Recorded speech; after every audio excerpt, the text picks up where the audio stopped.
और उसके बाद है परफॉर्मेंस स्किल्स।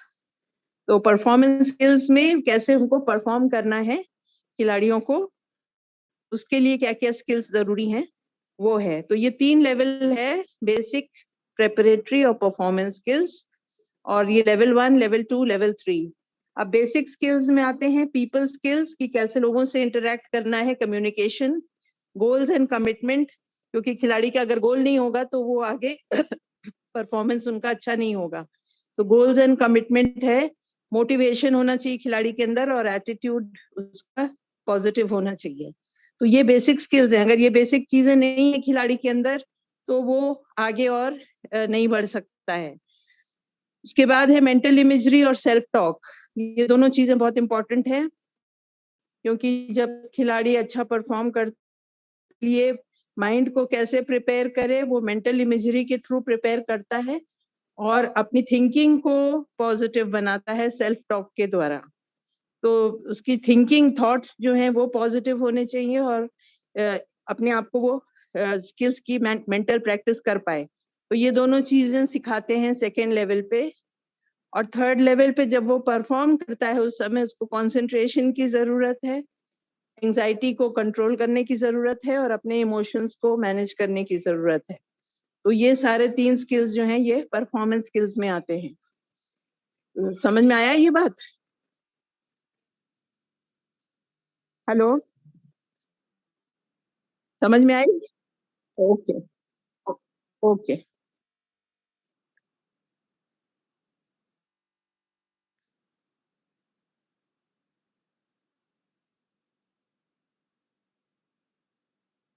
पीपीटी भेज दिया मैंने पटियाला। पीपीटी आपका एलएमएस पे लोड हो जाएगा, अपलोड हो जाएगा ना मैडम। पिछले हफ्ता भी नहीं लोड हुआ मैडम, यूनिट 2 का अभी नहीं लोड हुआ है। ना हुआ मैडम। आप एक काम करिए, दीपक सर से बात करिए। दीपक सर पटियाला भेज में है। दिए मैडम, दीपक सर को भी भेज दिया मैडम, वो रेस्पॉन्स नहीं किया मैडम। नहीं तो जब उनकी क्लास मैंने तो जब वो दीपक सर क्लास, को। आप उनको मैसेज कर ओके दीजिए, मैडम। व्हाट्सएप पे मैसेज कर दीजिए। और नहीं तो नेहा मैम है, नेहा मैम को बोलिए कि अपलोड नहीं हुआ है तो अपलोड कर देंगी।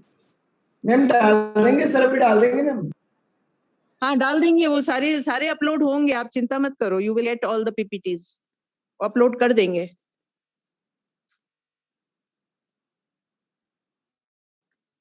वो मिल जाएगी आपको, पीपीटीज मिल जाएंगी।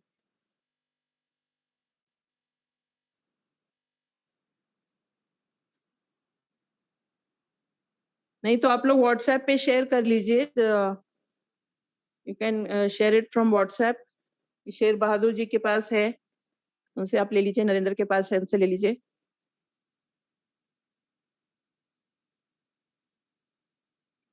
व्हाट्सएप पे आप शेर बहादुर जी शेयर में हैं, आप उनसे कहिए कि वो व्हाट्सएप कर दें, फिर आप लोग एक दूसरे को शेयर कर लीजिए।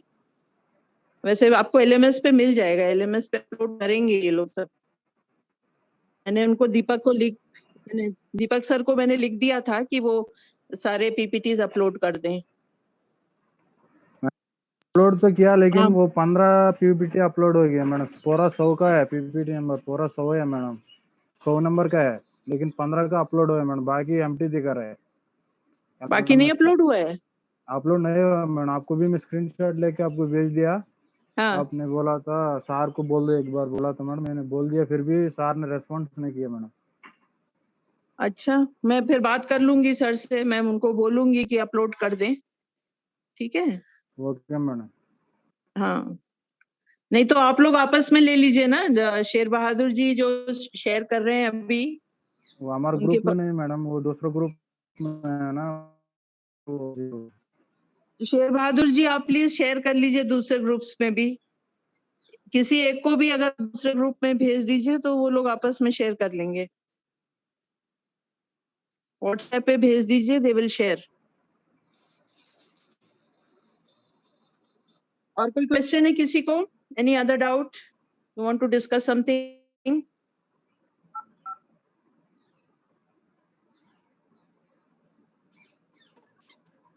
मैम हाँ बोलिए।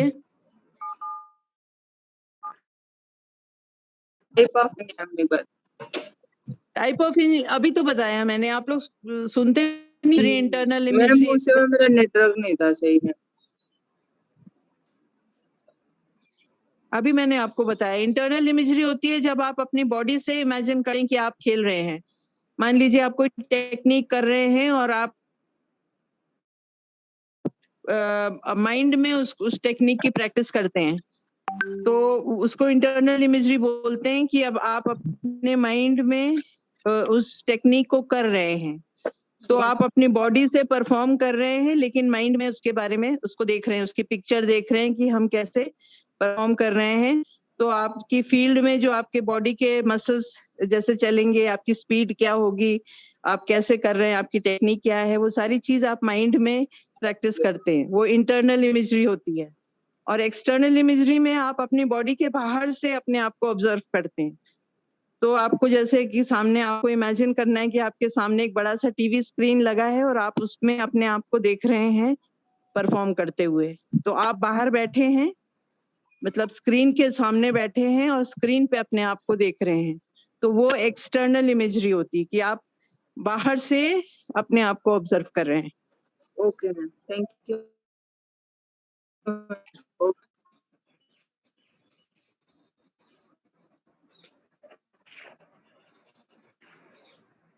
और कोई?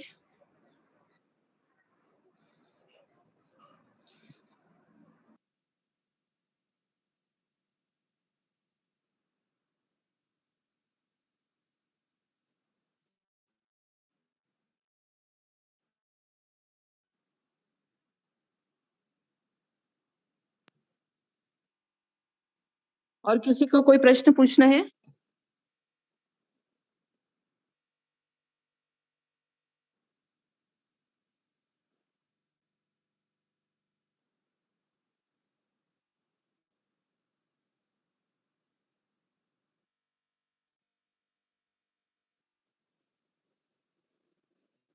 बाकी सब चीज समझ में आ गई सबको?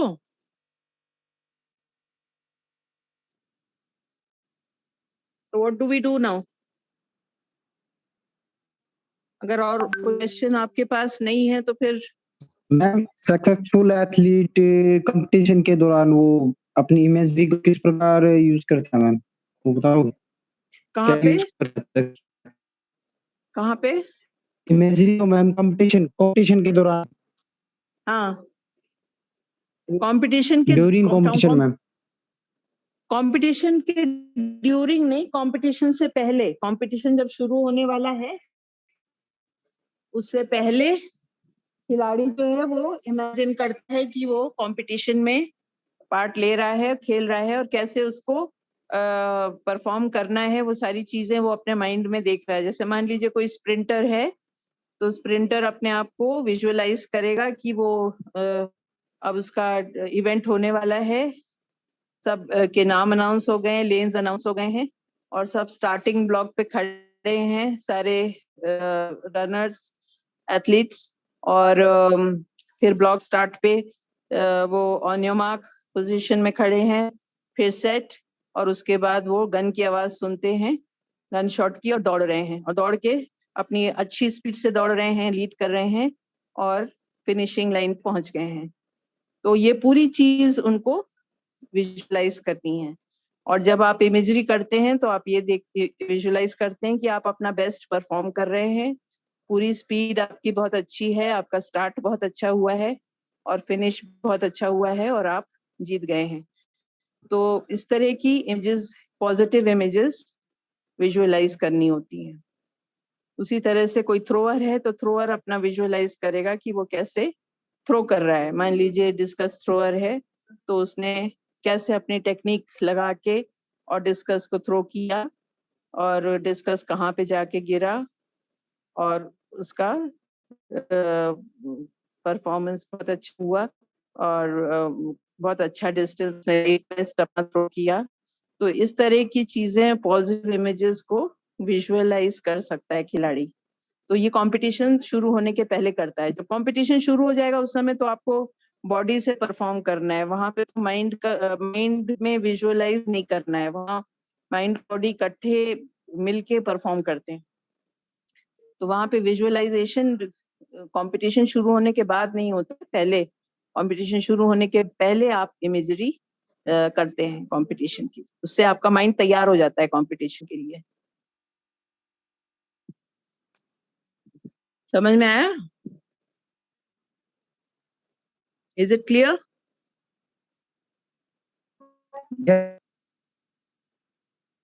मेरी आवाज आ रही है आप लोगों को कि नहीं? Yes ma'am. Yes ma'am. Okay okay ma'am हाँ बोलिए। ये जो सेल्फ टॉक है, सेल्फ टॉक अंदर ही अंदर चलती है कि एक्चुअली कहीं अकेले में जाके खुद बोल के खुद को सुनना भी होता है? नहीं, सेल्फ का मतलब कि आप अपने मन में क्या सोच रहे हैं, अपने आप बातें कर रहे हैं, तो आप अपने आप को क्या समझाना चाह रहे हैं और क्या बातें कर रहे हैं, तो इसलिए अपने सेल्फ टॉक को नेगेटिव से पॉजिटिव में चेंज कर सकते हैं। अगर आपको आप अपने बातों पे ध्यान दें कि मैं मन में अपने क्या सोचता रहता हूँ, ज्यादातर अपने आप को क्या बोलता हूँ, ये क्या समझाता हूँ, तो जब आप उस पे ध्यान देंगे तो आपको समझ में आएगा कि आप ज्यादा नेगेटिव चीजें अपने आप से बोलते हैं या पॉजिटिव चीजें बोलते हैं। ये किसका ऑन है, इसको ऑफ करिए प्लीज, म्यूट करिए। तो आप अगर अपने थॉट्स पे ध्यान दें तो आपको समझ में आएगा कि आप अपने आप से ज्यादा नेगेटिव बातें करते हैं या पॉजिटिव करते हैं। तो अगर नेगेटिव बातें आप अपने आप को करते हैं तो उसका बुरा असर पड़ेगा आपके परफॉर्मेंस पे, क्योंकि हम जैसा सोचेंगे हमारा परफॉर्मेंस वैसा ही हो जाता है। तो इसलिए नेगेटिव सेल्फ टॉक को आप चेंज करिए पॉजिटिव में, पॉजिटिव में करिए। वो आप कहीं पे भी बैठ के कर सकते हैं। अगर आपको लगे कि शांत जगह पे बैठ के और मैं अपने नेगेटिव थॉट्स को पॉजिटिव में चेंज करूं तो आप वो कर सकते हैं। एक डायरी साथ में रख सकते हैं कि जो नेगेटिव थॉट्स आ रहे हैं उनको कैसे आप पॉजिटिव में चेंज करेंगे। तो जो पॉजिटिव थॉट्स होंगे वो क्या होंगे, उनको आप डायरी में लिख लीजिए कि ये पॉजिटिव थॉट है और ये जो अभी मेरे थॉट आ रहे थे ये नेगेटिव थॉट थे, तो इनको अब हम चेंज करके पॉजिटिव थॉट करेंगे। और फिर उस पॉजिटिव थॉट की आप प्रैक्टिस करिए, उसको बार बार अपने मन में दोहराइए, तो उससे आपकी पॉजिटिव सेल्फ टॉक करने की आदत होगी। जितनी बार आप अपने नेगेटिव थॉट को रोकेंगे और पॉजिटिव चेंज करेंगे उतना आपका प्रैक्टिस होगा और उससे आपकी पॉजिटिव थिंकिंग की आदत हो जाएगी। मैम मिरर के आगे खड़े होकर भी अपने आप को ऐसे बोल सकते हैं, कमांड्स दे सकते? हाँ, मिरर के आगे कर सकते हैं। मिरर के आगे बहुत अच्छी टेक्निक है। कंपटीशन के दिन सवेरे उठ के अगर प्लेयर फ्रेश वेश होके मिरर के सामने खड़े होके अपने आप को देखे और अपने आप से कहे कि हल्की सी स्माइल अपने फेस पे रख के कॉन्फिडेंस लाए अपने अंदर और अपने आप को कहे कि मैं आज बहुत फिट लग रहा हूँ और मैं पूरी तरह से बॉडी से और माइंड से दोनों तरीके से तैयार हूँ। आज मेरा परफॉर्मेंस बहुत अच्छा होने वाला है। आज मैं अपना लाइफ बेस्ट परफॉर्म करके दिखाऊंगा और मैं जीतूंगा। जीतने की इमेजरी कम करनी चाहिए, क्योंकि जीतना सिर्फ आपके हाथ में नहीं है। दूसरे और प्लेयर्स कैसा परफॉर्म करेंगे वो भी उस पर भी डिपेंड करेगा, लेकिन आपके कंट्रोल में जो है वो है आपका परफॉर्मेंस। तो आप अपने आप को ये बोलेंगे कि आज मैं अपना लाइफ बेस्ट परफॉर्म करने वाला हूँ और अपनी पूरी एनर्जी में 100% एनर्जी लगा के आज मैं खेलूंगा पूरे बॉडी से और मन से और एंजॉय करके खेलूंगा। तो इस तरह की चीजें वो शीशे के सामने खड़े होके अपने आप को बोल सकता है। उससे उसका कॉन्फिडेंस बढ़ेगा। वो अपने आप को देखे कि स्ट्रेट खड़ा है, उसके शोल्डर्स जो हैं वो एकदम सीधे हैं, सर झुका हुआ नहीं है, सर ऊपर है। तो ये उसकी बॉडी लैंग्वेज से उसको कॉन्फिडेंस आएगा। और जब वो चल के जाता है ग्राउंड की तरफ तो स्मार्टली चल के जा रहा है या सिर्फ झुका के चल रहा है, सुस्त है, बॉडी लैंग्वेज बहुत इंपॉर्टेंट पार्ट प्ले करती है। तो स्मार्ट चल के जाना है, सीधे स्ट्रेट, शोल्डर्स आपके स्ट्रेट होने चाहिए और सर ऊपर की तरफ करके चलना है और अपने आप को बोलते रहना है बराबर कि आज मैं बहुत कॉन्फिडेंट हूँ और आज मैं अपना बेस्ट परफॉर्म करने वाला हूँ। लेकिन ध्यान ये देना है कि कॉन्फिडेंस ओवर कॉन्फिडेंस में ना परिवर्तित हो जाए, क्योंकि कई बारी ओवर कॉन्फिडेंस जो है वो आपको नुकसान पहुंचा सकता है आपके परफॉर्मेंस को। तो आपकी अगर तैयारी अच्छी है और उसके बाद आप ये करते हैं मिरर के सामने तो उसका बहुत अच्छा प्रभाव पड़ेगा। लेकिन अगर कहीं पे आपकी वीकनेस है जिसका आपको अंदाजा है कि ये मेरा टेक्निक ठीक नहीं है और उसके बारे में अगर आप कंपटीशन के पहले बहुत सोच रहे हैं तो आप चाहे अपने आप को जितना भी वो करें, सेल्फ टॉक अपनी पॉजिटिव, उस समय नहीं होगा। तो ट्रेनिंग के समय आप जितना अपनी टेक्निक्स पे वर्कआउट कर सकते हैं उसको करिए, उसको परफेक्ट करिए टेक्निक्स को, और उसके बाद कंपटीशन से पहले अपनी वीक टेक्निक्स को मत याद करिए, उसका इमेजरी मत। इमेजरी में तो नेगेटिव चीजें आनी नहीं चाहिए बिल्कुल भी। अगर कोई वीक टेक्निक है उसके बारे में सोचना भी नहीं है, इमेजरी भी नहीं करनी कंपटीशन से पहले। पॉजिटिव टेक्निक्स की इमेजरी करिए। कई बारी जो हमारी पॉजिटिव स्ट्रॉन्ग टेक्निक्स होती हैं वो वीक टेक्निक्स को ओवरकम कर लेती हैं, तो परफॉर्मेंस अच्छा हो जाता है। तो इसलिए स्ट्रॉन्ग टेक्निक्स, पॉजिटिव टेक्निक्स के बारे में अपने मन में सोचिए। नेगेटिव चीजों को ट्रेनिंग के समय आप दूर करिए, लेकिन कंपटीशन से पहले उसके बारे में नहीं सोचना है, क्योंकि अगर उस समय आपने सोचा तो परफॉर्म करते समय वो नेगेटिव टेक्निक, वो वीक टेक्निक आपकी फिर प्रॉब्लम कर सकती है।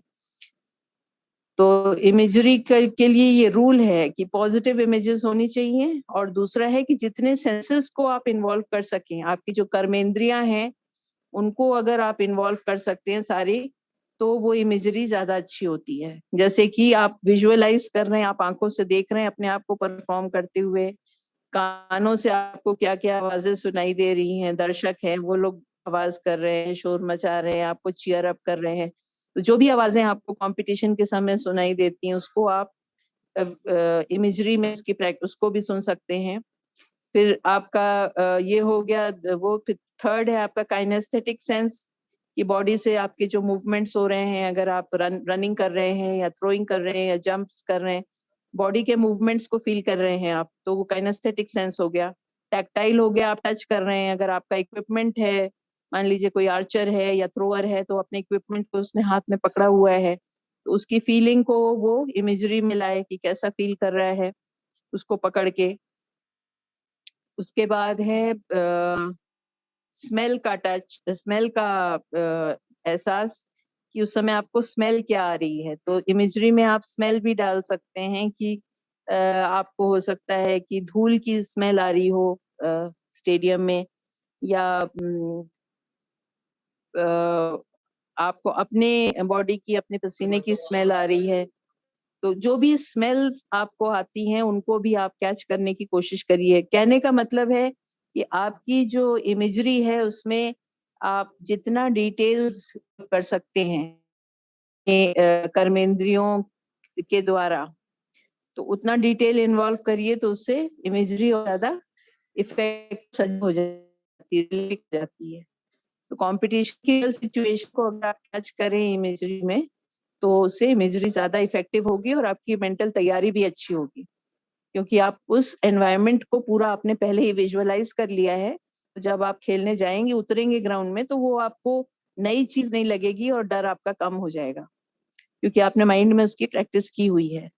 तो ये चीज आप कर सकते हैं। आया समझ में? Is it clear? मेरी आवाज आ रही है? आप आवाज आ रही है मेरी? Yes ma'am. ओके।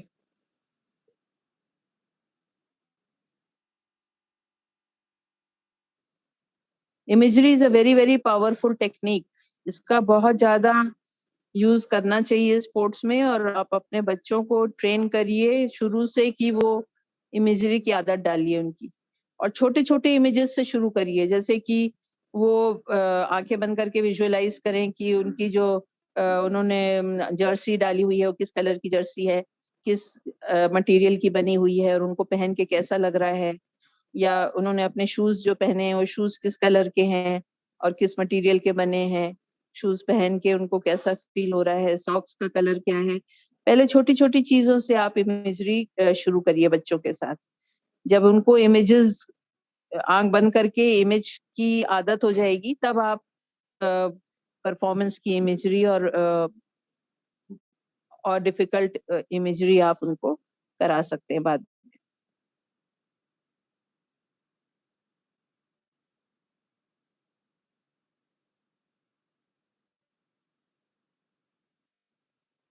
और कोई क्वेश्चन?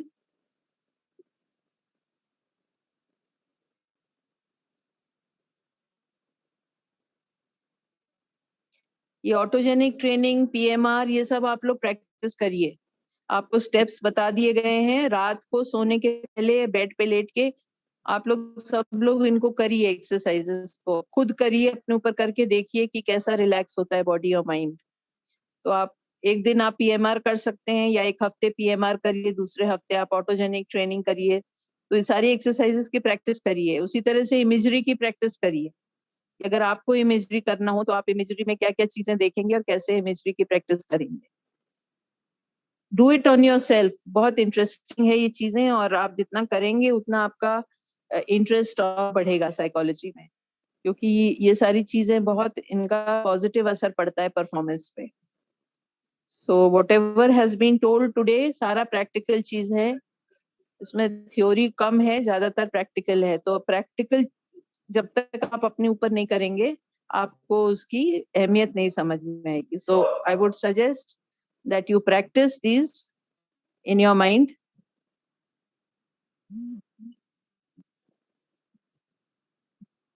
और कोई क्वेश्चन?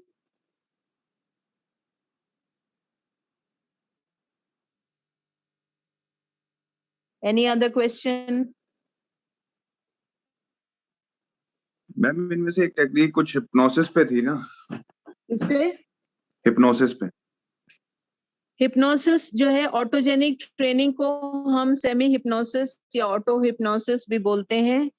ये डीप हिप्नोसिस नहीं है। डीप हिप्नोसिस में तो हम बहुत डीप में ले जाते हैं पेशेंट को या क्लाइंट को, बहुत डीप हिप्नोसिस में, और फिर वो उसके सबकॉन्शियस और अनकॉन्शियस में क्या चीजें हैं उसको बाहर लाते हैं। ये उतना डीप हिप्नोसिस नहीं है, इसको सेमी हिप्नोसिस बोलते हैं। सेमी हिप्नोसिस बोलते हैं इसके माने कि जब हम ये एक्सरसाइज कराते हैं तो प्लेयर का माइंड जो है वो कॉन्शियस से सबकॉन्शियस में चला जाता है। हमारे माइंड के 3 पार्ट्स होते हैं, कॉन्शियस माइंड, सबकॉन्शियस माइंड और अनकॉन्शियस माइंड। तो कुछ चीजें हमारे अनकॉन्शियस में रहती हैं जो कि हम उनके बारे में बात नहीं कर सकते क्योंकि हमें मालूम नहीं है। कुछ चीजें सबकॉन्शियस में होती हैं जो हमारी ड्रीम्स में निकल के आती हैं, सपनों में निकल के आती हैं। लेकिन कॉन्शियस जब हम जगे हुए होते हैं उस समय वेकिंग स्टेट में हम जो चीजें याद रखते हैं या जिनके बारे में हम बात करते हैं वो है कॉन्शियस माइंड। तो जब हम रिलैक्स करते हैं तो अपने माइंड को हम कॉन्शियस से सबकॉन्शियस में ले जाते हैं। तो हिप्नोसिस मतलब वही होता है कि माइंड को कॉन्शियस से आप सबकॉन्शियस माइंड में ले जाएं, और सबकॉन्शियस माइंड में ले जाके जब आप इंस्ट्रक्शंस देते हैं कोई, तो उसका असर जो है वो बहुत डीप होता है।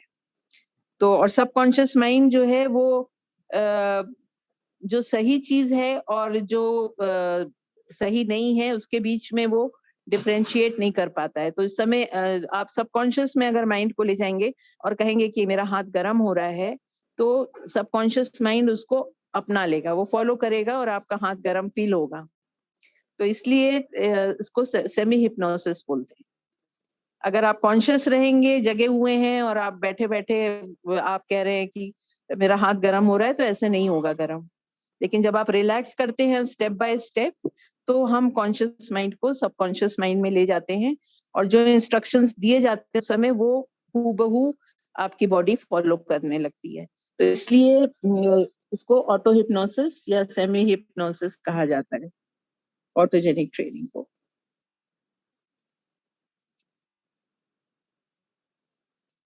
मैम स्पोर्ट्स परफॉर्मेंस में सेमी ही रहता है कि कंप्लीट वाला भी होता है और वो ज्यादा इफेक्टिव होता है? स्पोर्ट्स परफॉर्मेंस में क्या नहीं समझी मैं? मैम जैसे ये तो सेमी हुआ जो हम खुद से खुद पे कर रहे हैं, एक जो जैसे किसी की हेल्प से जो करते हाँ। हैं, जो हिप्नोसिस से ज्यादातर जो हमारे दिमाग में मिल जाती है। नहीं नहीं, आप किसी की हेल्प से भी, अगर मान लीजिए साइकोलॉजिस्ट आपको करा रहा है, मान लीजिए मैं आपको करा रही हूँ, तो मैं इंस्ट्रक्शंस के थ्रू आपके माइंड को कॉन्शियस से सेमी कॉन्शियस में ले जाऊंगी। आप खुद भी करेंगे तो आप करते करते, क्योंकि ये प्रैक्टिस की चीज है, जितना आप प्रैक्टिस करेंगे आप देखेंगे कि आपका माइंड जो है वो कॉन्शियस से सेमी कॉन्शियस में जा रहा है। तो आपको हल्की हल्की सी उस समय नींद आने लगती है। नींद आने लगती है, कई लोगों को हल्के हल्के झटके से आते हैं, एकदम से चौंकते हैं वो, क्योंकि जब हम ट्रांजिशन करते हैं कॉन्शियस से सबकॉन्शियस में तो इस तरह के सिम्टम्स हमारे अंदर आते हैं। तो आप इसको करके देखिए, आपको खुद फील होगा कि जब आप कॉन्शियस से सबकॉन्शियस में जाते हैं तो आपको हल्की हल्की सी नींद आने लगती है। और अगर कोई दूसरा करा रहा है आपको, तो आपको उस समय भी नींद आती है हल्की हल्की सी, और ऐसा लगता है कि दूर से कोई आवाज आ रही है और कुछ इंस्ट्रक्शंस दिए जा रहे हैं। इसके माने आपका माइंड सबकॉन्शियस में धीरे धीरे जा रहा है। तो जब हम रिलैक्स करते हैं तो सबकॉन्शियस में ले जाके रिलैक्स करने से उसका इफेक्ट ज्यादा अच्छा होता है। ओके, इमेजिंग हम कॉन्शियस माइंड से करते हैं, वहां पे सबकॉन्शियस की जरूरत नहीं है इमेजरी करते समय। लेकिन रिलैक्सेशन में सबकॉन्शियस ऑटोजेनिक रिलैक्सेशन में हम कॉन्शियस से सबकॉन्शियस माइंड में प्लेयर को ले जाते हैं। मैम कॉन्शियस जो तीसरे वाला होता है उसकी क्या यूटिलिटी होती है, उसमें क्या? तीसरा वाला जो है वो अनकॉन्शियस माइंड है। अनकॉन्शियस माइंड में आपकी जो चीजें होती हैं उसको आप डायरेक्टली एक्सेस नहीं कर सकते।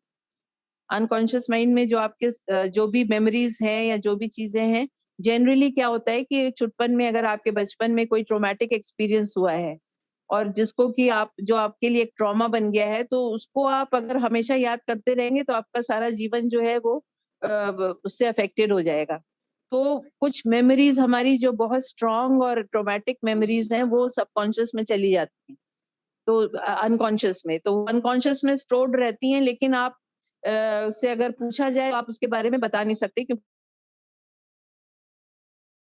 एक्टिव इसलिए है कि वो आपको हेल्प करती है जिससे कि आप अपना बाकी का जीवन जो है वो अच्छे से जी सके। क्योंकि बार बार अगर वो मेमोरीज आपकी आती रहेंगी जीवन में तो आपकी मुश्किल हो जाता है। तो ट्रोमेटिक मेमोरीज जो है वो हमारी अक्सर इसमें चली जाती हैं अनकॉन्शियस में। और अनकॉन्शियस में चीजें जो रहती हैं वो हमें परेशान जरूर करती रहती हैं, लेकिन वो उसको दूर करने के लिए डीप हिप्नोसिस में ले जाना पड़ता है। हिप्नोसिस में आप जब प्लेयर को ले जाएंगे या किसी भी इंसान को ले जाएंगे तो वो मेमोरीज वापस आती हैं, वो रिलीव करता है उन मेमोरीज को, और फिर धीरे धीरे वो मेमोरीज जो है वो अनकॉन्शियस से हट जाती हैं। तो हिप्नोसिस, डीप हिप्नोसिस जो है वो हम स्पोर्ट्स में नहीं यूज करते हैं। जनरली हम सेमी हिप्नोसिस यूज करते हैं जो कि ऑटोजेनिक ट्रेनिंग के फॉर्म में है। मैम अनकॉन्शियस को ही सुपर कॉन्शियस बोलते हैं क्या? नहीं, सुपर कॉन्शियस माइंड दूसरा होता है। सुपर कॉन्शियस माइंड जो है दैट इज अ माइंड जो स्पिरिचुअल साइड आपका है, अगर वो बहुत ज्यादा डेवलप हो जाता है तो आपको विजन्स आते हैं, आपको आप देखते हैं कि आप किसी अच्छी जगह पे पहुंच गए हैं, बहुत सुंदर जगह पे, और अच्छे अच्छे आपको विजन्स आने लगते हैं। तो वो होता है हमारा super conscious mind. Super conscious mind जो है वो मेडिटेशन के थ्रू और योगिक टेक्निक्स हैं उनके थ्रू हम डेवलप करते हैं, जो कि हमारे कुछ कुछ जो संत महात्मा लोग हैं जो कि बहुत ज्यादा मेडिटेशन करते हैं, उनका सुपर कॉन्शियस माइंड डेवलप हो जाता है। तो वहां पे उनको सुपर कॉन्शियस लेवल पे उनको पूरी दुनिया जैसे एक सी लगती है कि ये सारी प्रकृति जो है एक है और एक ही एनर्जी फ्लो कर रही है सब में। तो वो एहसास जो है उसको वो सुपर कॉन्शियस लेवल पे आता है। लेकिन कॉन्शियस लेवल पे हम अलग अलग देखते हैं कि हम अलग हैं, दूसरा इंसान अलग है, तीसरा इंसान अलग है, एंड हम लोग सब दूसरे रिलीजन, अलग अलग रिलीजन के हैं, अलग अलग जगहों से हैं। तो जब हम ये डिफरेंसेस देखते हैं तो हम लोग नॉर्मल वेकिंग स्टेट में होते हैं, नॉर्मल लाइफ कॉन्शियस स्टेट